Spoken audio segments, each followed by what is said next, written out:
İmran Fəxrəndə Şamil qızı. Mənim başıma Sumur Quluzadə deyilən bir vətəndaş məndən prava düzəltmək məqsədi ilə 250 manat deyib, sonra da 650 manat deyib pul götürmüşdü. Cəmi şəkildə 900 manat pul alıb. Deyib ki, fevral ayının axırında prava düzələcək. Hələ indiyə kimi nə prava düzəldi mənim üçün, nə də o pulu mənə geri qaytarmamışdı. Hətta o bilirdi ki, mənim gözüm zəifdir. Mən gözümdə əlilliyimi bərpa eləmək üçün Zərifə Əliyeva, yəni akademiyasına müraciət eləmişdim də. Onu belə... Sizin gözdən əlilliyiniz var da. Əvvəl almışam. Pensiya almışsınız gözdən əlilliyi. Kəsilmişdi, onu əlilliyi bərpa eləmişdim. Bunu bilə-bilə sizə sürücülük vəsiqəsi düzəltdirəcəklərin vədini verərək 900 manat pul əldə ediblər. Bəli, hətta mən demişdim ki, yəni mən əlilliyimi bərpa eləyəcəm və sağlamlıq kağızı necə olacaq. Mənə dedi ki, 900 manat pulun içində sağlamlıq kağızı da biz verəcəyik. Buna əsasən yazışmalarımız da var. Bununla bağlı hansı qurumlara müraciət eləmişsiniz? 30-cu bölmə, Suraxan rayonunun 30-cu bölməsinə, Hövsan qəsəbəsinə 30-cu bölməyə müraciət eləmişəm. Onlar prokurorluğa göndəriblər. Prokurorluqdan hələ indiyə kimi buna əsasən yəni ciddi nəzarətə alan olmayıb. Sonra Facebookda Messenger vasitəsilə Kamran Əliyeva cənabına məktub göndərmişəm. Oradan bunu işi nəzarətə alınacaqlarını söz veriblər. Hələ də ciddi tədbirlər görülməyiblər. Yəni mənim özümə dövlətdən yəni yardım gələn bir insanam. Mənim başıma onlar dəfələrlə bir neçə dəfə mənim dəfələrlə başıma oyun açıb dələduzluq ediblər mənə qarşı.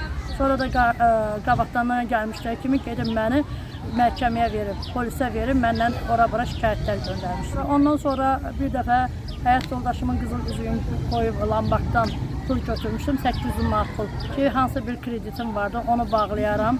Onlar mənə dedi ki, Sumur Quluzadə 500 manat pulu ver mənə özümə Bay Məcid restoranında ad gün eləyim, sonra qaytarıb sizə verəcəm. Qaytarıb verəm. Mənim adım, yəni mən gedib Lambaqda həyat yoldaşımın brilliant qaşlı üzüyünü qoyub Lambaqdan 800 manat pulu götürmüşdüm.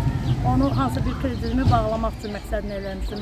Sumur Quluzadə mənə dedi ki, gətir mənə 500 manat ver, Bay Məcid restoranında ad günü eləyim, sonra pulu qaytarıb sənə verəcəm.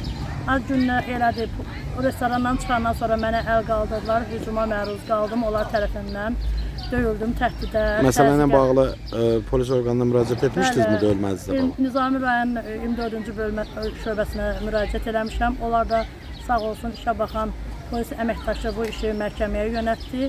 Məhkəmədə Sumur Quluzadənin yəni padruqası bir evdə yaşadığı Müsadə Hacəliyeva təlim maşını sürən müəllimə mənə əl qaldırdığına görə 300 manat cərimə olunmuşdur.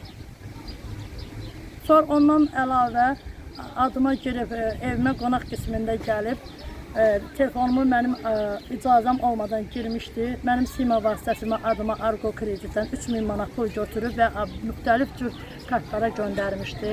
Siz bunu nə vaxt bildiniz ki, telefonunuzda müdaxilə eləyərək adınıza Argo kredit götürüblər?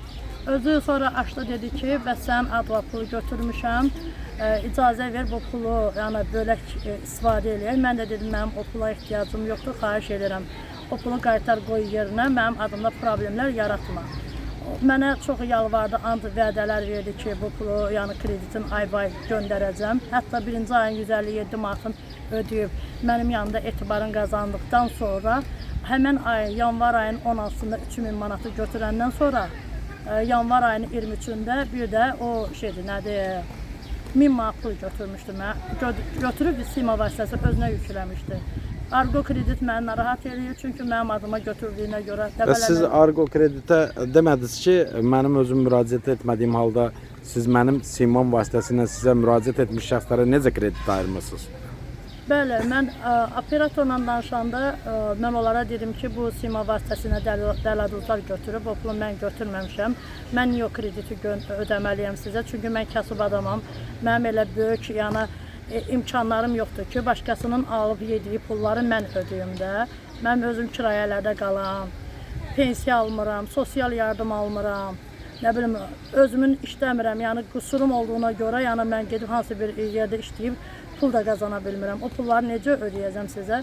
Geri Argo kreditlərini operator xanım mənə bildirdi ki, bu pullar sənin adına götürdüyünə görə sən ödəməlisən. Əgər ödəməsən, səni məhkəməyə verəcək. Sizdən artıq dərəcədə xahiş edirəm bu işi işıqlandırın, müəllim. Bunu cənab prezidentimiz İlham Əliyevin xüsusilə görməsini istəyirəm. Baş prokuror Kamran Əliyevin görməyini istəyirəm ki, mənə qarşı olunan dələduzluqlar lazım orqanlarda işıqlansın, yəni qiymətlənsin. Zərər çəkmişə ziyan vurulan insan cəzalansın və o götürülən pullar mənə qaytarılıb versin ki, mən banklara olan pulları ödəyim. O bank da məni ya qiyara siyahıya salmasın, yaxud nədir, mənim üçün məhkəmə cinayət işi başlatmasınlar, məni məhkəməyə verməsinlər. Çox sağ ol. Qarşı tərəfin mövqeyini öyrənmək məqsədi ilə Simur Quluzadə ilə əlaqə saxladıq. Ona sürücülük vəsiqəsinin dövlət tərəfindən keçirilən imtahanlar əsasında verilən rəsmi sənəd olduğunu xatırladaraq, bu sənədə hansı əsasla qiymət müəyyən edirsiniz sualını ünvanladıq. Simur Quluzadə cavabında sürücülük vəsiqəsinin 1000-1500 manata satıldığını iddia etdi. Onun bu açıqlaması diqqət çəkən məqam kimi qiymətləndirilə bilər. Bununla yanaşı Simur Quluzadə baş verən hadisələrlə bağlı məsuliyyəti Fəxrəndə İmranın üzərinə atdı. Lakin əlavə suallarımıza cavab vermək əvəzinə şikayətçinin ünvanına təhqiramiz ifadələr işlətdi. Media nümayəndəsinin bu iddialarınızı hansı faktlarla əsaslandıra bilərsiniz və digər dəqiqləşdirici suallarına cavab vermədi. Əvəzində, siz kimsiniz ki, mənə sual verirsiniz deyərək telefon danışığını dayandırdı. Qeyd edək ki, jurnalistin vəzifəsi ictimai maraq doğuran məsələlərlə bağlı bütün tərəflərin mövqeyini öyrənmək və ictimaiyyətə çatdırmaqdır. Sorğulara cavab verib-verməmək hər bir şəxsin öz qərarıdır. Simur Quluzadənin səsləndirdiyi fikirlər onun şəxsi mövqeyidir və həmin iddiaların həqiqətə uyğun olub-olmaması yalnız müvafiq dövlət orqanlarının araşdırması nəticəsində müəyyən edilə bilər.